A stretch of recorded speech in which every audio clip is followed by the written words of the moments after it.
Reklamace nám chodily e-mailovou poštou nebo doporučenou poštou a vždycky s reklamacemi bylo spoustu spojené administrativy. Takže každá reklamace se musela zapsat do reklamační tabulky excelovské, následně se muselo vlastně potvrdit každému klientovi, že jsme reklamaci obdrželi, pod jakým číslem jsme ji zaevidovali. Dále se muselo uplatnit každá reklamace u generálního zhotovitele. A obnášelo to opravdu velkou časovou náročnost. Když jsme potom zjišťovali, tak u některých obsáhlejších reklamací to bylo třeba až 40 minut, než jsme vlastně všechen ten proces udělali. Znamenalo to samozřejmě elektronické založení všech dokumentů, které jsem jmenovala, včetně i fyzické založení tenkrát. Ten hlavní impuls byl pokrok. A prostě už tenkrát jsem pochopil, že jestliže máme jít s dobou, tak se musí něco radikálně změnit. A proto jsme začali vlastně hledat CRM systém, který fyzicky zefektivní ten proces. Teď to vypadá velice dobře, to znamená, že jedná se o online systém, takže klient kdykoliv vlastně uplatní reklamaci, kterou může uplatnit z Baham, odkud chce a vlastně v ten okamžik nebo přes pár vteřin se nám to propíše nám a generálnímu dodavateli. Takže ze 43 minut se stalo 45 vteřin.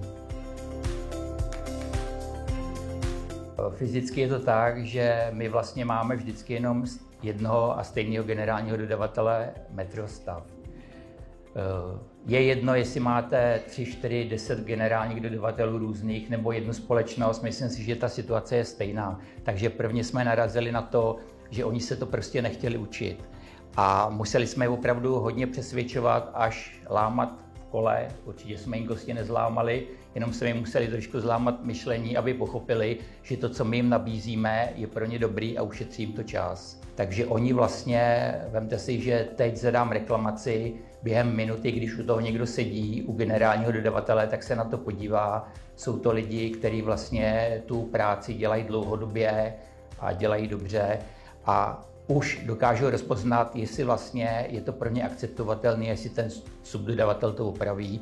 Jsou schopni vlastně jedním klikem si vytisknout dokument ze všech vlastně těch jednotlivých dat a vzít ho, naskenovat ho a odeslat ho subdodavateli. To znamená, ta akceschopnost se strašně zvýšila.